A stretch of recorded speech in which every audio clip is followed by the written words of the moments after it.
केवल गेरुआ कपड़ा पहन लेने से अगर कोई सनातन धर्मी हो जाता तो फिर रावण भी गेरुआ कपड़ा पहनकर सीता माता को हरण करने के लिए आया था।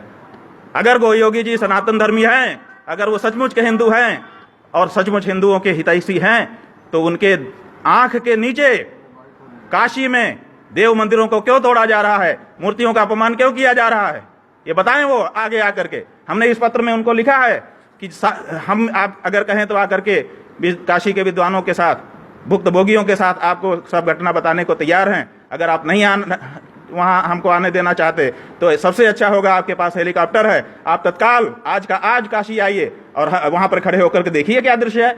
अगर उसको देखने के बाद आपका हृदय विदीर्ण होता है तो हम समझेंगे कि आप हिंदू हैं, और अगर नहीं होता है तो हम केवल गेरुआ कपड़ा पहन लेने मात्र से, योगी आदित्यनाथ जैसा योगी नाम रख लेने मात्र से हम हिंदू नहीं समझेंगे किसी को। हिंदू वो है जो हिंदू भावना रखता हो। कि काशी में जो पौराणिक और ऐतिहासिक मंदिर तोड़े जा रहे हैं और देव मूर्तियों का अपमान किया जा रहा है, उससे काशी की जनता उद्वेलित है। कल क्षेत्र के नागरिक जहां पर ये घटनाएं हो रही हैं, हमको भी वहां ले गए थे।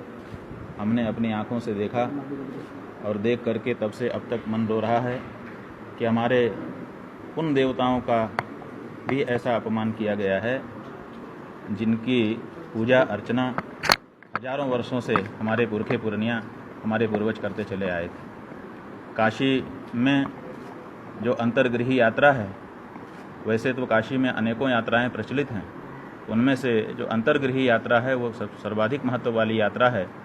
और वो यात्रा आरंभ जिन 5 गणेश के दर्शन से होती है और जिन 5 गणेश के दर्शन से उस यात्रा की पूर्ति होती है, उन 5 गणेश के मंदिरों में से 3 गणेश मोद विनायक और दुर्मुख विनायक के मंदिरों को ध्वस्त कर दिया गया है और उनकी मूर्तियों को मलबे के नीचे दबा दिया गया है।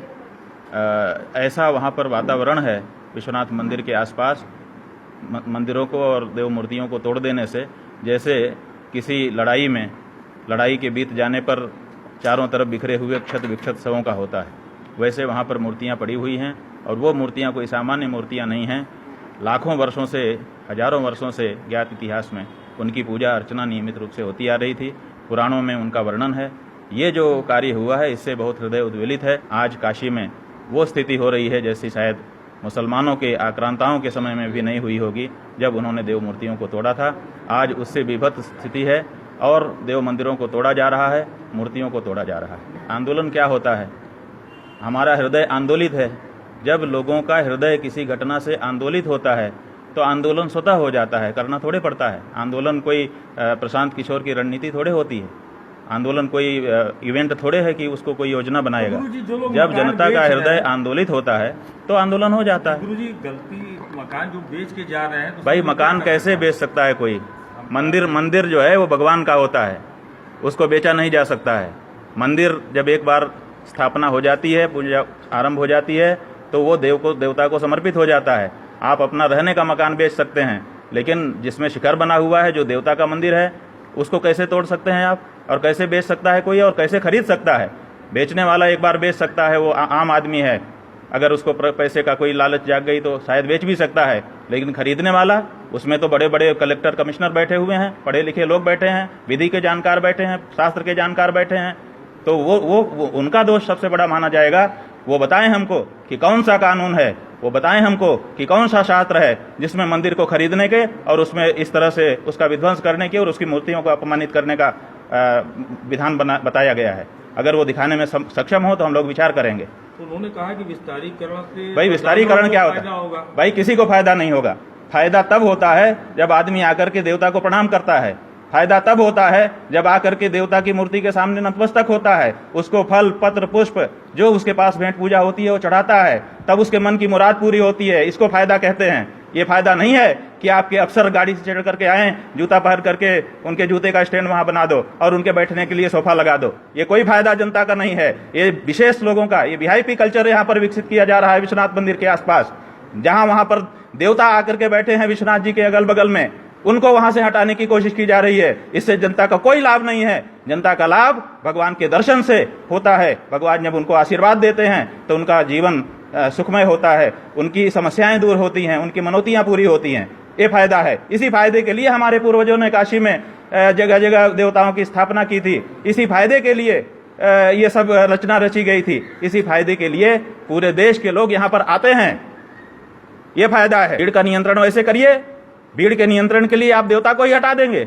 ये कहाँ का नियम है? जिन देवता के दर्शन के लिए वो भीड़ आ रही है, उन्हीं देवताओं को आप तोड़ करके फेंक देंगे और आप कहेंगे कि हम आपकी व्यवस्था कर रहे हैं। ऐसा कोई कृतज्ञ नहीं है सनातन धर्मी जो देवता को हटा करके उस जगह अपने आप को खड़ा कर सके। कोई सनातन धर्मी ऐसा नहीं करना चाहता है। हमको जो तकलीफ है हम उसको सहेंगे, हम ज्यादा देर लाइन में खड़े हो जाएंगे, हम व्यवस्था बना करके दर्शन करेंगे, लेकिन हमारे देवताओं को जहां पर वो विराजमान है परंपरा से, वहीं पर विराजमान रहने दिया जाए। अगर उनको हटाने की, उनको छेड़ने की, उनको अपमानित करने की कोशिश की गई तो ये हमारे हृदय को टुकड़ा करने वाली बात है। स्वाभाविक है कि कोई न कोई प्रतिक्रिया हमसे होगी। हमारे देवताओं पर दुख है, हमारे ऊपर दुख है, उनके भक्तों पर, पुजारियों पर दुख है। इस दुख को सनातन धर्मी जनता को हम पहले बताना चाहेंगे। तो हम पूरे देश को, सनातन धर्म के लोग चाहे विदेशों में भी रहते हैं, उनको भी ये बताना चाहते हैं कि जो कल्पना उनके पूर्वजों ने कभी नहीं की थी, जो सोचा नहीं गया था, वो आज काशी में हो रहा है। और जबकि यहाँ पर योगी और मोदी की सरकार है। ये पत्र हमने लिख दिया है, अभी थोड़ी देर में हम उनको फैक्स करने जा रहे हैं आपको बता करके। हमने इसमें अपने मन की पीड़ा उनको लिख दी है और इसकी प्रतिलिपि मोदी जी को, गृह मंत्री जी को, राज्यपाल को, यहाँ के कमिश्नर को और न्यास परिषद के अध्यक्ष को हम भेज रहे हैं। और उसमें अपने मन की पीड़ा को हमने कहा है और ये भी कहा है कि हमारा हृदय आंदोलित है, हम आंदोलन करना नहीं चाहते हैं, लेकिन जब हृदय आंदोलित हो जाएगा तो विवश हमको होना पड़ेगा। ये सूचना भी हम आपको दे रहे हैं। काशी के संतों की, जिनमें वैष्णव और सन्यासी भी हैं, उनकी एक आपात बैठक हमने बुलाई है।